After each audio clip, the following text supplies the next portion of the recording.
Bismillahirrahmanirrahim. Wa huwa alladhi arsala ar-riyaha busyran baina yaday rahmatih. Wa anzalna minas samaa'i ma'an tahura. Linuhyiya bihi baldatan maytan wa nusqiyahu mimma khalaqna an'aman wa anasiya katsira. Wa huwa Allah Ta'ala iku alladzi dzat arsala ingkang lepas sapa ladi utawa ingkang utus sapa ladi ar-riyaha ing pira-pira angin wa fi qiraatin ar-riha ing angin. Maksudnya mufrad busyron nusyuron nusron. Oh teng sapah niki busyron nusyuron apa? Busyron nusyuron kale ingkang nyebarno utawa kale ingkang dadi berita gembira bena di rahmatih ana ing ngarepe sedurunge rahmate Allah. Maksudnya ana ing ngarepe sedurunge rahmate Allah, maksudnya udan niku. Mutafarriqatan tegese den utus kelawan beda-beda. Udamal matori ana ing sedurunge udan, ngarepe udan, mukadimah udan niku ana angin. Wa fi qiraatin bisukunis sin kelawan sukunis sin takhfifan nusron. Wa fi ukhra bisukuniya fathin nun nasron masdaron. Wa fi ukhra bisukuniha lan sukune sin wa dhamil muwahhadah lan dhamai ba badalan nun khalid dadi gedhe nun kira kita busyron. Terus nak teng sampah iku nusyuron kalian nasron. Nak kira kita napa busyron. Jadi wa dhamil muwahhadah dhamai ba titik sitok busyron nggih badalan nun. Jadi boten nusyuron tapi napa busyron. Mubasyiratin tegese angin itu nggih berita gembira. Wa mufradul ulati mufrad sing pertama iku nusyur. Nusyuron ka rasulin rasul rusul. Ya nusyur nusyur. Wal akhirah utawi mufrad sing akhir iku nasyir. Di kula terangno nggih cara madzhab Abu Hanifah banyu iku ora iso najis. Wis pokoke banyu iku nyucekno dadi ora iso napa najis. Tapi kalau dalam madzhab Syafi'i itu air yang tidak sampai 2 kolah. 2 kolah niku ukuran 1/4 itu sekira-kira 1 meter persegi. Berarti kiri kanan atas bawah niku napa 1 meter niku pun 2 napa kula. Niku nak cari Imam Syafi'i jika air sebelum 2 kula itu kena najis sedikit rubah atau tidak rubah najis. Tapi kalau terlalu banyak meskipun kena macam-macam tidak napa tidak najis. Terus kila mata goyaro kecuali yang rubah. Jadi misalnya ada limbah, ada kubangan besar gitu yang beribu-ribu liter, tapi kok warnanya sudah warna coklat, ya kayak tinja macam-macam itu dihukumin apa? Najis. Tapi bukan macam-macam malah madhab dalam air. Tapi saya pastikan itu madhab ulama. Saya pastikan itu madhab ulama. Kalau teks hadisnya begini nih, monggo nanti nabi latihan ijtihad.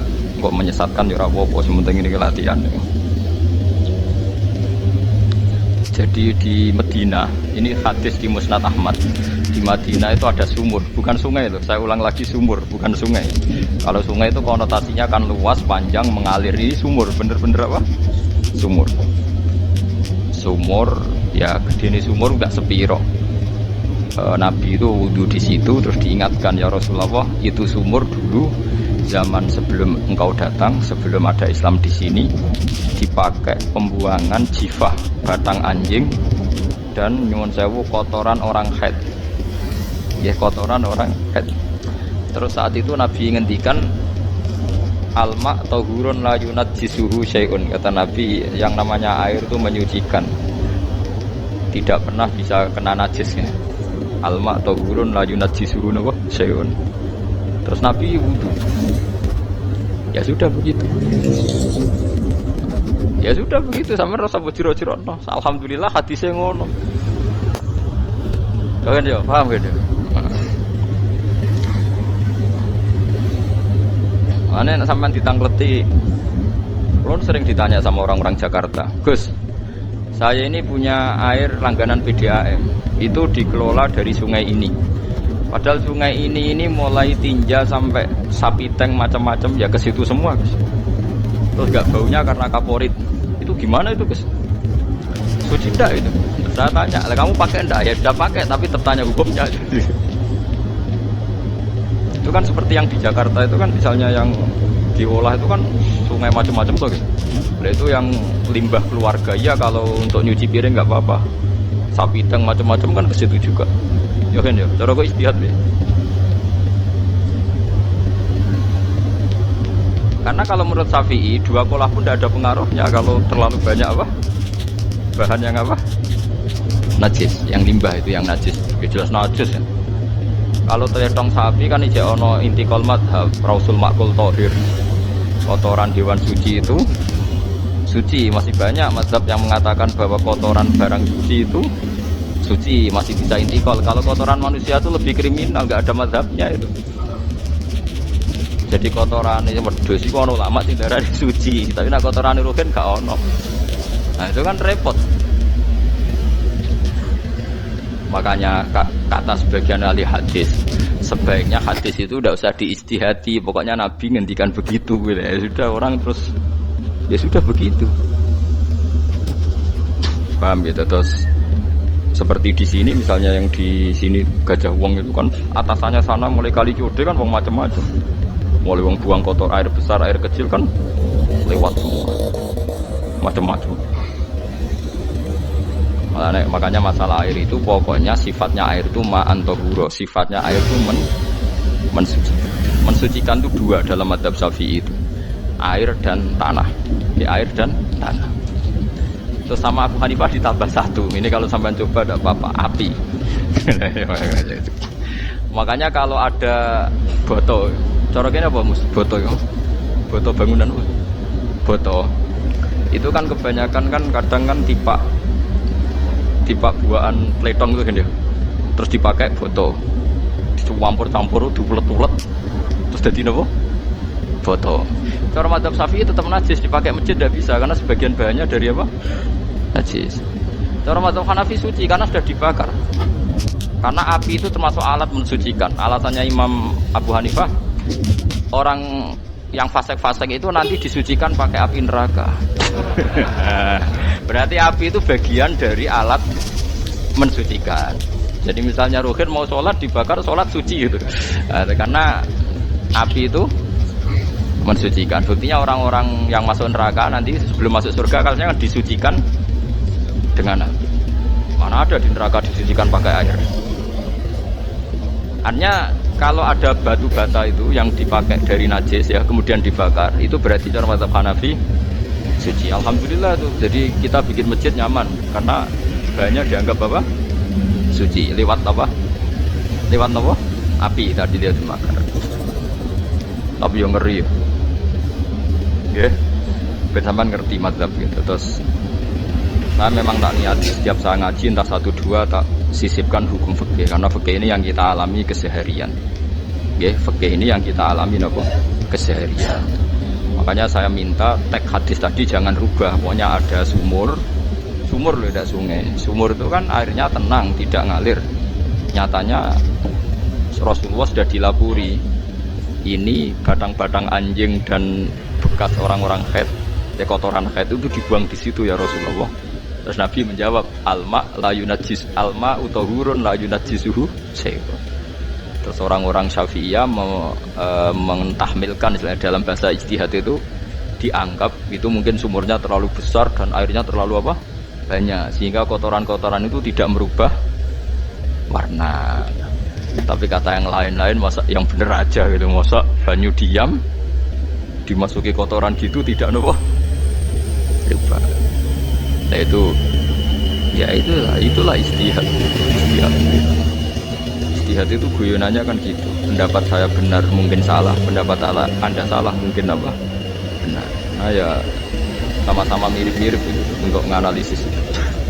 Yang jelas Allah mensifati air itu ma'an tahura, bahwa air itu punya sifat dasar mensucikan. Kaya nak cara kula niku asal tidak terlalu ketok najis ngoten niku. Kaya pad PDAM ngoten niku ngger gak ambu taek terus gak ambu apa nek suci ngoten mawon. Nek takoki tapi kan asal usulnya di sana najis gitu. Asal usul barang kok repot. Kula sering dibantai tiang-tiang sing terlalu napa was-was. Tapi jelas saya tahu sendiri. Sapi teng itu ngalir ke sungai gini-gini saya tahu sendiri. Jadi tak jawab, saya juga tahu sendiri dari langit itu langsung air turun. Jadi artinya kalau dia melihat sisi najis ke Sapiteng, kalau melihat sisi dari Gunung Merapi, dari langit kan langsung. Jadi kalau eling najis ya, tak eling suci ini kan. Dia ngilingi yang sisi najisnya dari apa? Limbah apa? Keluarga. Wa anzalna minas sama ma'an tahura. Air itu mensucikan. Nah, terus kedua masalah fikih yang saya jelaskan di sini, tahur itu sifat mubalaghah dalam madhab selain Syafi'i. Saya ulang lagi ya. Pulau warai lugat ke. Kalau orang biasa terima kasih disebut syakir, disebut apa? Syakir. Kalau terlalu banyak terima kasih disebut apa? Syakur. Kalau kadang memaafkan disebut ghafir, orang yang memaafkan. Kalau sering memaafkan disebut ghafur. Jadi dalam disiplin lughat, kalau wazan fa'ul itu berarti menunjukkan terulang-ulang. Paham ya Pak? Apa? Terulang-ulang. Sehingga madhab selain Syafi'i mengatakan air satu ciduk kan ya, dipakai wudu, setelah itu mustakmalnya dipakai lagi boleh, mustakmalnya dipakai lagi boleh. Alasannya fa'ul itu mubalaghah gitu loh. Jadi sesuatu yang terulang. Paham ya? Saya ulang lagi ya. Tahur itu kan wazannya fa'ulan. Tahuran berarti wazannya fa'ulan. Fa'ulan itu berarti ikut wazan mubalaghah. Kalau ghafir mengampuni, kalau ghafur sering mengampuni, syakir terima kasih, kalau syakur sering terima kasih. Berarti kalau tahir suci, kalau tahur sering mensucikan. Nah, makanya selain Syafi'i mengatakan air asal suci mensucikan, dipakai berkali-kali tetap suci mensucikan. Artinya ada mustakmal, ya, ada apa? Jadi kalau dalam mazhab kita kan sekali bekas wudu mustakmal, bekas junub mustakmal karena sudah pernah dipakai sesuci. Nah itu mazhab kita, mazhab Syafi'i. Sama nanut di soalnya kalau cerita sama nak kedesek ngaku sing gampang mawon, jadi gampang kan. Ya masuk akal karena memang wazan fa'ulan itu untuk tadi untuk litakrir tadi, untuk mengulang kayak ghafir nyepuro, ghafurun sering nyepur. Paham ya? Makanya orang itu kalau dolim itu ya dolim, kalau dolum banget dolime. Makanya disebut Quran wa kanal insanu zoluman jahula.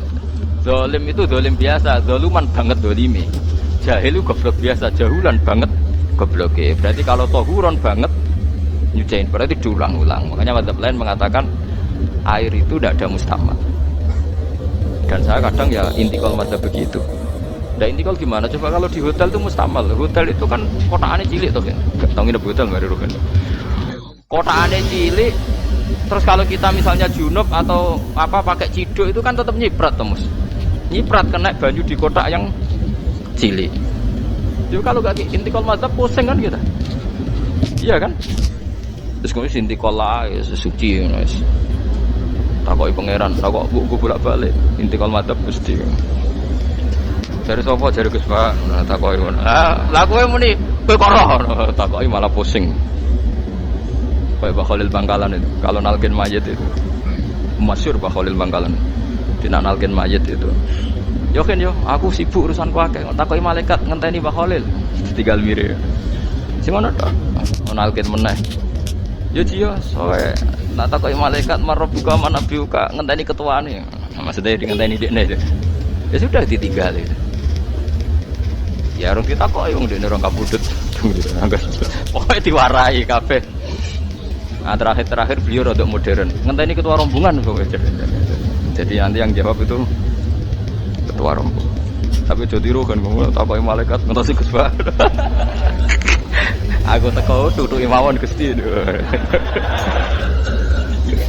Sewan. Yakin mugorokin ngomong ngoten kula ngomong bukan nakir. Kamu tahu kan tugas standar Anda apa? Ya, tugas standarnya bukan nakir ini nuduki Gus. Biasa ae. Biasa nuduki takkan apa. Nah itu mungkin bagian guyone wali ku jek mungkin kadang orang tuh engkar ndak bisa. Yaitu tadi piye wae resmi teksnya Allah tuh yaumana kullu unasim bimamihim. Nanti manusia dipanggil itu per ketuanya. Bukan per individu kesuwen. Jadi ada teori itu ya mungkin benar. Teori itu ya mungkin benar karena kita nanti di mahsyar juga dipanggil ketuanya dulu. Jadi ya ma'asyarus syafi'iyah Imam Syafi'i disuruh maju ya ma'asyaral malikiyah. Karena ketua ini nanti yang menciptakan madhab. Karena ada pepatah atunasu ala dini mulukihim. Manusia itu ngikuti tradisi ketuanya. Mungkin coba orang Indonesia mbok bodoh, mbok ora, mbok pinter, mbok ora, nggak Abu Bakar ya radhiyallahu anhu. Coba kalau tradisinya Syiah, mungkin Abu Bakar laknatullah alaih kan gitu. Ya kita tidak tahu begitu. Akhirnya kita ketiban apik karena menghormati apa? Sahabat. Artinya ketua itu penting, menciptakan suasana ketua itu penting. Coba kalau tanpa ketua mungkin kita tidak punya tradisi, makanya dipanggil tuh ketuanya. Makanya sampean milih ketua itu yang benar. Setidaknya orang ikhlas, misalnya rapati bener, penting ini ikhlas. Ngeri itu kalau pas sampean panggil nunjuk ketua itu, kemudian ketua partai, wah panggil pangeran bingung kan? Ketua sopo nyebut ketua partai. Ketua partai dia celok pangeran Melayu. Wah ngadepi pangeran meriang tuh. Paham gitu. Jadi nanti sampean itu ditanya itu lewat nopo ketua. Terus ketua nanti itu ngecek ada nur yang dipakai alamat dia ngikutin ndak. Nah, yang paling ngeri ya termasuk Rasulullah itu nanti pakai standar itu. Inna umati ta'ana yaumal qiyamati hurran muhajjalin min atharil wudu. Itu kan ada tanya jawab sama sahabat. Kata Rasulullah, kamu tidak usah khawatir kalau saya meninggal. Meninggal saya itu baik. Hayati khairun lakum wa mamati khairun lakum. Saya hidup di antara kalian ya baik, setelah saya meninggal juga baik. Ya Nabi ya unik. Amma hayati fali asunna lakum asunnan. Kalau saya masih hidup berarti saya bisa meneladani kamu melakukan beberapa sunnah, beberapa tradisi. Sunnah itu tradisi. Jadi orang kudu artinya sunnah itu wajib atau sunat. Buktinya di Quran ada sunnatallahil latif sunnatullah fil ladzina khalau min qabl. Jadi sunnahnya, tradisinya Allah menghukumi orang-orang dulu. Itu bisa orang benar, bisa orang apa? Benar. Kata Nabi, kalau saya masih hidup, fali asunna lakum asunnan, saya bisa mentradisikan kamu beberapa sunnah, bisa wajib, bisa sunnah. Wa amma wafati ya khairun lakum. Kalau saya sudah meninggal nanti juga bagus. Mergo aku nak SK pundhut jare Nabi, aku jejer pangeran. Dadi nak roh kowe apik, saya muji Allah, nak roh kowe elek, langsung saya minta ampunan kepada Allah. Dan semua umatku nanti diampuni. Terus Nabi mulai menangis. Tapi ada beberapa masalah. Ketika orang-orang itu ternyata umatku, mau saya ajak ke surga, kata Tuhan, kata Allah, innahum qad ahdatsu ba'dak. Mereka ini bikin aturan aneh-aneh setelah kamu Muhammad. Terus Pak aku sukon ya sudah kalau gitu tak tinggal ke surga, tidak ikut masuk surga. Nah kemudian ulama berdebat ahdatsu itu apa? Ada yang itu bid'ah gitu, macam-macam. Kalau ulama Sunni ahdatsu itu ya bid'ah ibadah mahdhah. Jadi misalnya orang melakukan sholat zuhur kok 6 rakaat itu kan wong nganggur papat kesel kok malah muni 6 itu. Utawa zuhur kok mau 3 rakaat itu kan ya itu bid'ah. Karena ibadah mahdhah. Tapi kalau masalah sosial itu fleksibel. Fleksibelnya adalah misalnya dulu Nabi naik unta, orang yang anti bid'ah juga naik Innova. Padahal dulu naik unta. Orang-orang yang poligami itu ya tidak nunggu istri pertama mati. Padahal dulu Nabi poligami setelah Sayyidah Khadijah meninggal. Ya mereka baik-baik saja. Alasannya poligami sunnah Rasul. Padahal nak detailnya sunnah Rasul poligami setelah istri pertama meninggal. Jadi kayak Ruben itu belum boleh. Istrinya kan masih hidup 2 dia.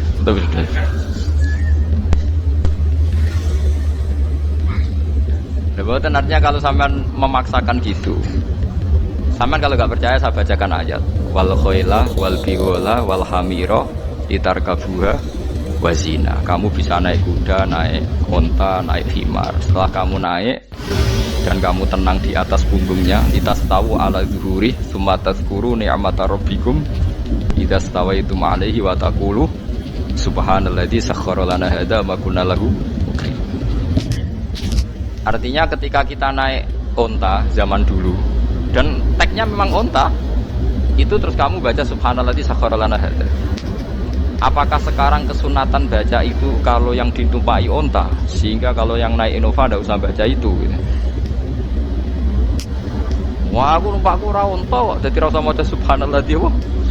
Sakronan. Dhisik Nabi maca iku mergo numpake unta. Ya ngajak goblok bareng tuh, mosok mak tepuk kanthi begitu tuh. Makanya sensitif, bakas bid'ah Anda itu sensitif. Gak usah dibahas, biasa saja. Nek senara cocok ya diem aja. Sudah, senara cocok kalau sampai ngelakoni tapi tidak usah komentar karena jelimet. Saya pernah ditelepon orang, dimaki-maki. Orang Sidoarjo. Padahal orang Jawa Timur, ya aneh. Kan ada orang matur Rasulullah namanya Abdullah bin Amr. Ya Rasulullah, saya ini kuat puasa terus. Kata Nabi, jangan puasa 1 bulan 3 hari saja, itu sama dengan 1 bulan penuh. Karena 1 puasa sama dengan 10. Masih balelo terus termasuk menyangkut Quran. Ya Rasulullah, saya ini tiap hari khatam Quran. Jangan 1 bulan sekali saja baru khatam. Enggak ya Rasulullah, saya ini ingin sering khataman. Ya sudah, kalau gitu seminggu sekali, sab'a layal. Saya lebih kuat ya Rasulullah, 3 hari. 3 hari saja khatam sekali. Iqra'hu fi salasin, kata Nabi. Ya Rasulullah, saya lebih kuat ketimbang itu. Tidak ada yang lebih baik ketimbang itu, kata Nabi. Kemudian orang itu anti semaan, karena semaan itu kan 1 hari khatam. Paham ya? Maksudnya hadis tadi yang di Bukhari dipakai dalil anti apa? Semaan, karena semaan itu 1 hari apa? Lewat telepon pertama lewat santri saya, terus lama-lama lewat telepon. Saya tanya, kamu bacanya hadis kira-kira sama saya banyak mana? Kayaknya banyak jenengan. Saya tanya, betul Nabi menyuruh khatam tiap 3 hari? Ya.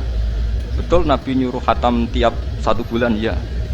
Ya sudah, lakukan saja. Anda sering enggak khataman tiap 3 hari? Tidak pernah, setahun aja tidak mesti. Nah iya, kalau Nabi melarang baca Quran tiap hari kamu setuju, tapi Nabi nyuruh tiap hari khatam kamu udah setuju. Enggak apa-apa, kamu anti semaan enggak apa-apa, tapi lakukan perintah Nabi tiap 3 hari khatam. Menang deh. Nah itu maksud saya. Anda tidak apa-apa milah-milah bid'ah sesuai versi Anda, pemahaman Anda, tapi yang fair. Kalau Anda anti semaan ya harus tiap 3 hari khatam, karena dawuh Nabi iqra'hu fi kulli salasin. Enggak juga kan, mereka juga orang yang enggak jarang baca. Jarang baca apa? Nah itu enggak fairnya di situ. Makanya ya biasa mawon. Cuman semaan apal Quran semaan. Nah, apal Quran ya wiridan, malah lucu tuh apal Quran kok semaan. Ya ngono ae apal ya nyemak hen, ngono kesel ya mulai. Dibang nyemak sampai gremeng. Bariku mangan entek akeh kan malah lucu. Oh nyemak ya udah kurang ajar. Jajal kok nyemak ki delok ngarep mbek guri tok, agar kebar ya wis. Aku serok lakuane wong nyemak. Kan dekne ra apal kan ya. Biasanya nyegat guri to. Oh agar gurine kembar pojok ya. Ya wis. Mau agar gurine pojok kembar. Nah sing semaan akhire pinter sing maca kembar gurine. Paham gitu, terus mau gitu, tohuron ya tak latih memahami Quran secara luwat. Quran bagaimanapun bilisanin arabiyyin mubin. Ada ulama yang berpendapat tohir itu dimubalaghahkan tohur, seperti ghafir, ghafur, syakir, syakur. Sebab itu menurut mazhab ini tidak ada air apa mustaqbal. Tapi kita biasa mazhab Syafi'iyah apa? Ada apa? Ada mustaqbal. Itu masalah-masalah ijtihadiyah, masalah-masalah ijtihadiyah. Kalau masalah ijtihadiyah tadi pendapat saya benar, mungkin salah. Pendapat Anda salah, tapi ya mungkin benar. Wa anzalna minas sama'i ma'an tahura, mutahhiran tegese banyu iku sing nyucekno. Linuhya supaya maringi urip ingsun. Bihi sebab anane banyu baldatan ing daerah maitan kang mati. Jadi istilah resmine pangeran yo, aku nak nguripno bumi iku yo nganggo lantaran banyu. Dia coba soal pangeran kok butuh lantaran. Waduh repot. Wong Qur'ane pangeran dhewe mesti ana aku nak nguripno bumi lewat lantaran banyu. Ya rasa mbok jero-jerokno. Pangeran kok butuh lantaran. Rasa lantaran lah ya iso, tapi nek Allah nganggo lantaran ya oleh ya aja terus Allah kok nganggo wasilah. Wah ya malah kacau. Wis ora usah ngono-ngono, ora usah mikir. Pokoke Qur'an diwaca ora usah dipikir, mpun iman nonton mawon kok repot. Iman kok napa? Kok repot. Linuh ya supaya ngurip-ngurip sapa ingsun bi sebab banyu. baldatan ing negara atau daerah maitan kang mati. Jadi sampean jangan mengatakan kalau Allah untuk menghidupkan bumi butuh air, ya keliru. Allah itu tidak butuh apa-apa. Allah itu tidak butuh apa. Tapi kalau Allah punya sunnah, punya adat menghidupkan bumi itu pakai air, ya Allah jangan kamu atur. Wong pangeran ngatur. Itu kan ada cerita di kitab-kitab itu termasuk di Ihya. Nabi Musa itu sok dekat Allah. Jadi nggak mau mimik obat. Membuktikan bahwa Allah itu tidak butuh wasilah. Akokir itu maknanya obat-obatan yang dari herbal, itu bahasa Arabnya apa? Al-akokir. Dia setiap konsultasi sama dokter disuruh minum herbal itu. Nggak mau dia. Nggak, saya akan disembuhkan Allah langsung. Nggak usah lewat obat apa herbal katanya. Tiap dokter ditanya jawabannya sama. Oh dokter goblok. Kamu belum tahu ya kalau Allah itu tidak butuh wasilah. Malah marah-marah dia. Akhirnya dia konsultasi langsung kedua. Apa betul ya Allah saya butuh minum akokir? Terus kata dokter gimana? Karena herbal itu fungsinya gini-gini.